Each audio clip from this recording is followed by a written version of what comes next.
In the mid-19th century, the rural corners of America carried secrets that never made their way into history books. Away from the bustling towns and the watchful eyes of church congregations, there were families who built their lives in isolation, by choice and sometimes by necessity. The Prescott family was one of them. They settled in a weather-beaten farmhouse on the edge of a valley in 1850s New England. Their land was expansive but oddly neglected. Broken fences surrounded acres of unworked soil. The barn leaned precariously, as if untouched for seasons at a time. Yet the Prescotts remained there undisturbed, content to live apart from everyone else. Neighbors noticed things. Not the kind of gossip that comes from envy, but whispers formed from unease. The Prescotts rarely visited town. They avoided the marketplace and attended church only on rare occasions. When they did appear, their presence carried a weight that unsettled those nearby. People spoke of their silence, not just in words but in their very demeanor. They walked together without expression, eyes fixed forward, avoiding even the simplest greetings. By the mid-1850s, their reputation was sealed. The Prescott land was a place children were warned not to trespass. Farmers swore their animals bristled when passing the property. At night, travelers moving along the old road said the air grew colder near the homestead, as though the house itself rejected outsiders. In journals left behind by townsfolk, descriptions of the family read more like folklore than fact. One woman wrote of visiting the Prescotts only once, to deliver cloth. She claimed the silence inside the house was unbearable, not because it was empty, but because it seemed suffocating. No laughter, no conversation, not even the crack of a fire. Just silence. This silence would become their signature. It marked them as different, as something apart from the living rhythm of the community. And in that silence, suspicion grew. What were they hiding? Why did they prefer shadows over daylight, distance over fellowship? The truth, as history would reveal, was far more disturbing than anyone in the valley could have imagined. For the silence of the Prescott family was not just a habit. It was the echo of something festering behind closed doors. Something that would eventually manifest in a way the community would never forget.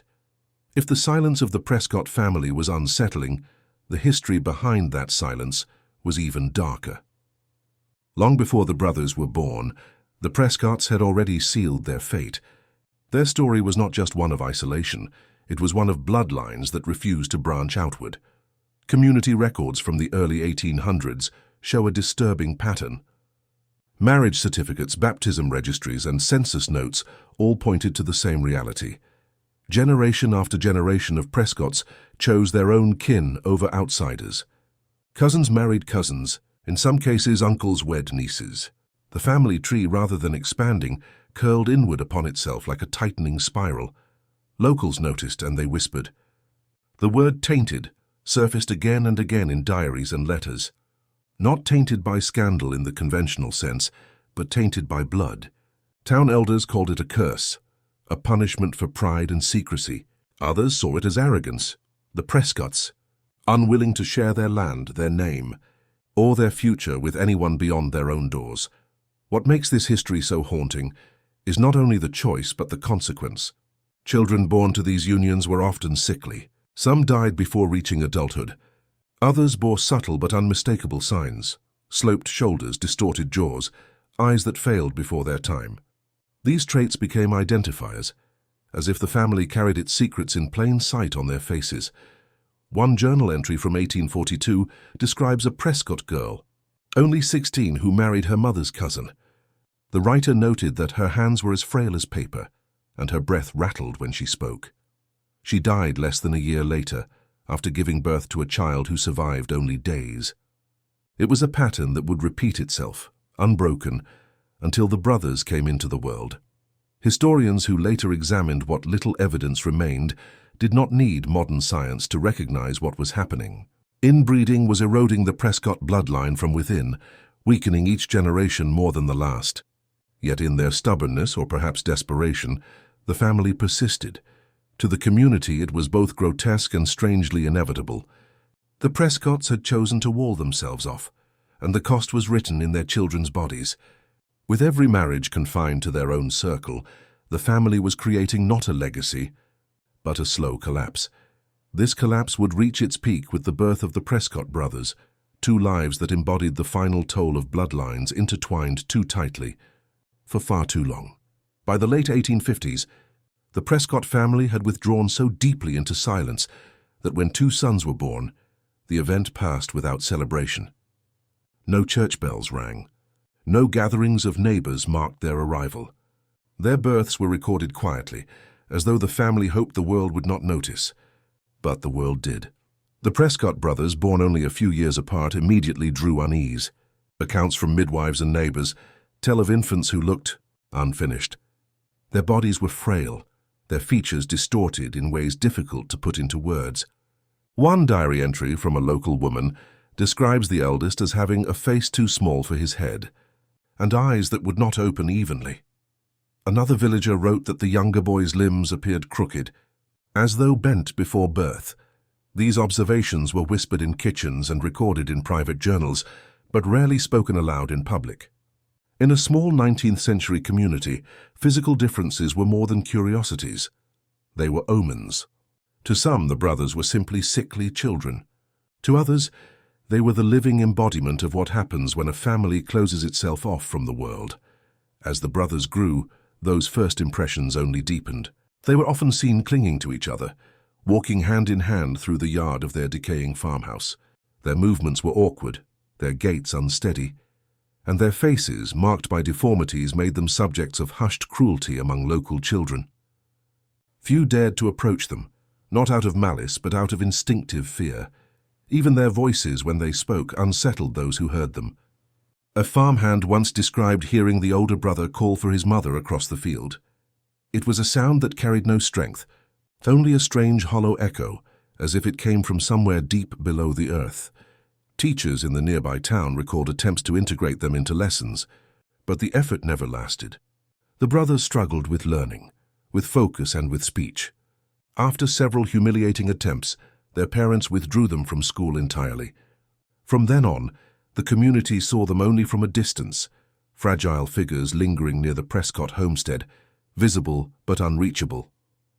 The presence of the brothers became a reminder of what the town already suspected about the Prescott bloodline, and what many feared might surface again if the cycle continued. These were not simply children born into unfortunate circumstances. To the eyes of their neighbors, they were shadows made flesh, the living consequence of choices their family had made long before they ever drew breath, and it was only the beginning of what their short, tragic lives would reveal. Adolescence is often a time of growth, of strength taking root in fragile frames. But for the Prescott brothers, it was the opposite. Each year seemed to strip away what little health they had. What began as frailty in childhood worsened into something undeniable, an unraveling of body and mind. Neighbors who caught rare glimpses of the brothers began to notice their worsening conditions. One boy, still young, suffered frequent seizures. Witnesses described how he would collapse suddenly, his limbs thrashing against the dirt, until family members rushed to drag him inside. The other brother's decline came through his vision. By the time he reached his teenage years, his eyes clouded with a milky film, leaving him stumbling through the yard, guided only by the grip of his sibling's hand. The deformities that had once seemed unsettling now grew more pronounced. Spines curved in unnatural arcs. Jaws shifted, leaving their speech slurred and difficult to understand. And then there were the tics, sudden jerks of the head, twitches of the mouth, movements that seemed to take control of their frail bodies at random. For the people of the valley, these changes were more than medical curiosities. This was an era when science was scarce, when explanations were filtered through superstition. Elders began to whisper that the Prescott land was cursed. Some spoke of the sins of the parents visited upon the children. Others believed darker forces were at play, that the family had invited something unnatural into their bloodline long ago, and now it was surfacing for all to see. Doctors were rarely called.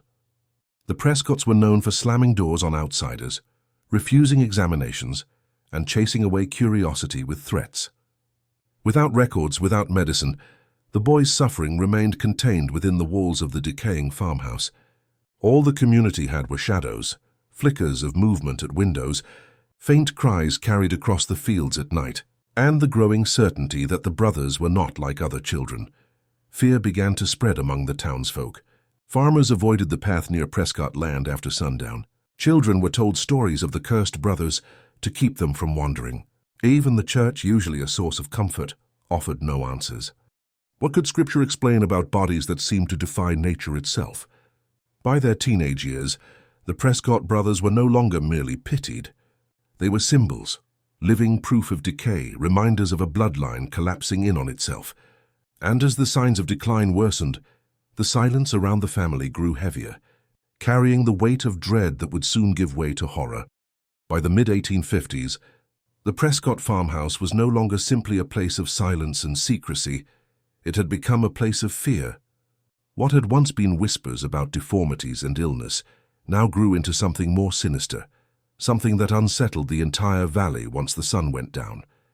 It began with the sounds. Neighbors working late into the evening claimed they heard screams tearing through the night air, not the cries of children at play, nor the pain of farm animals, but human voices breaking into raw, desperate wails. Some swore they heard both brothers at once, shrieks overlapping, rising and falling in tortured unison. Others described guttural sounds, half animal, half human, as though something inside the Prescott home had lost the ability to speak. These sounds traveled across the fields, echoing through barns and rattling through windows. Families lying awake in their beds would clutch their children close, praying the noise would fade. But the screams always returned, sometimes for minutes, sometimes for hours, until finally they dissolved into a silence even heavier than before. The animals noticed too. Horses pulling wagons refused to go near the Prescott property, digging their hooves into the dirt in protest. Hunting dogs balked and howled if led toward the farmhouse. Farmers began rerouting their paths, taking long detours just to avoid the land. To them it seemed as though nature itself was warning against trespass. Eyewitnesses claimed that when they did see the brothers at dusk, they appeared ghostly, two thin figures illuminated by lantern light in the yard, swaying or jerking in odd rhythms. One traveler wrote in his journal that he caught sight of a boy standing near the gate, head tilted unnaturally to one side, watching him pass. "I felt," he wrote, "that I had looked into the eyes of something that was not entirely of this world." As the stories grew, so did the distance. Families that once tolerated the Prescott strangeness now avoided them entirely. No one offered help, no one asked questions, and no one crossed the threshold of that house. The family, once merely isolated, was now shunned, sealed in a cocoon of suspicion and dread. What happened inside those walls at night remains speculation. Was it seizures, racking the brothers' fragile bodies into screams? Was it the pain of blindness and deformity pushing them into fits of agony? Or was it something darker, an echo of bloodlines collapsing in ways no one could explain? Whatever the cause, the result was the same. The Prescott home became a place no one dared approach after sundown, a farmhouse not just of silence but of terror, its cries forever etching themselves into the memories of those who lived near enough to hear. When the second Prescott brother died, the family could no longer hide behind silence. Death had a way of forcing itself into the open, and this time, the community caught a glimpse of what secrecy had always concealed. Neighbors who dared to look upon the body spoke in hushed tones of its disturbing appearance. His features, they said, seemed almost unfinished. The jaw crooked, the eye sockets uneven, the limbs twisted in a way that did not resemble the natural stillness of death, but something more unsettling. It was as if the body itself carried evidence of the whispers that had haunted the Prescott name for decades. The reaction was immediate and chilling. Word spread quickly, and when the day of the burial arrived, the cemetery looked strangely barren. Few dared to come. Elders recalled that mothers kept their children away, fathers muttered about curses, and neighbors lingered far from the grave. Some accounts described the pastor speaking with visible hesitation, his words clipped, his eyes lowered, as though even he felt the unease of standing too near. For those who did attend, the fear lingered long after the earth closed over the coffin. They remembered the silence more than any prayer, a silence so heavy that even the wind seemed to pause, as if nature itself recoiled from what had been laid into the ground. In the years that followed, people would confess to avoiding that part of the cemetery, passing it quickly, refusing to glance toward the unmarked patch of soil. The burial became a story in itself, retold by elders who used it as a warning to younger generations. They spoke of the body's deformities as proof of bloodlines collapsing, as visible evidence of the dangers of families who kept to themselves. What might once have been dismissed as cruel gossip now felt confirmed, given shape by the image of a corpse that many wished they had never seen. And so, with the second brother's death, the Prescott legacy shifted from rumor into legend. No longer was it a tale of secrecy and strange habits. It had become a cautionary mark, etched into the collective memory of the community. To speak of the Prescotts was to invoke the sight of that twisted body, the hushed burial, the fear that spread like a shadow across the town. The corpse may have been lowered into the earth, but in truth it never rested. It lived on in whispers, in cautionary tales, and in the certainty that the Prescotts' bloodline had borne a toll too heavy for anyone to ignore. The deaths of the Prescott brothers did not end with their burial. If anything, they cast a longer, darker shadow over the community than the brothers ever had in life. Parents began using the Prescotts as warnings. Children were told never to wander too close to the old farmstead, never to step onto the narrow dirt road that led to its gates. "Stay away," they would whisper, "or the curse will follow you home." To young ears, the warning carried more weight than any bedtime tale. To the elders, it was less superstition than survival, but avoidance did not erase the unease. Farmers working fields on quiet evenings claimed they still heard noises drifting from the Prescott property. Faint cries, muffled wails, echoes that made their animals restless. The brothers had been buried, but the sounds that once defined their nights seemed to linger. Some believed it was the memory of suffering, caught in the land itself. Others swore the dead were not at rest. The house left to decay became a monument to that unease. The shutters sagged, the roof bowed, the walls warped with rot. Weeds consumed the yard, and fences leaned like broken ribs around the property. No one dared claim the land. No one attempted to restore it. With every season, the home grew darker, more skeletal, as if reflecting the family's downfall in its very bones.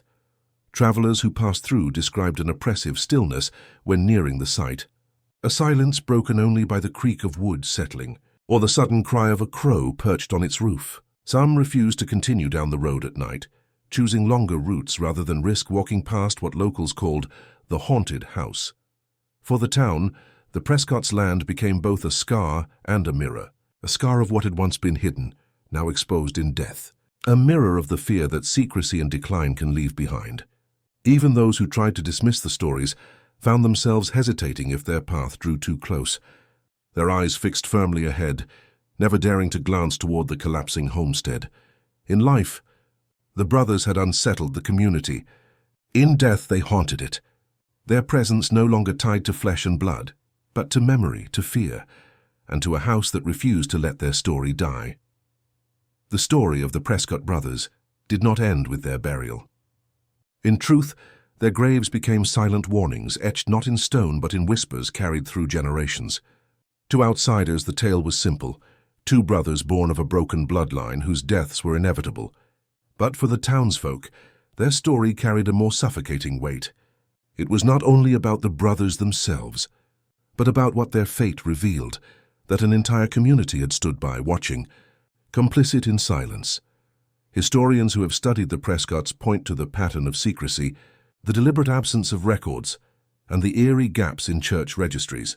Birth certificates missing, medical notes lost. Even the census marks them only in passing, as if their existence were a stain to be erased. These voids are not accidents. They are deliberate silences. The town did not want its complicity made visible to future eyes. Yet the Prescott brothers' lives remain a living testament to the dangers of isolation. For generations, their family had folded in upon itself, marriages arranged within kin, the bloodline tightening with each union. What began as a desire to preserve wealth, land, and legacy eventually became a trap. By the time of the brothers, the genetic toll was impossible to ignore.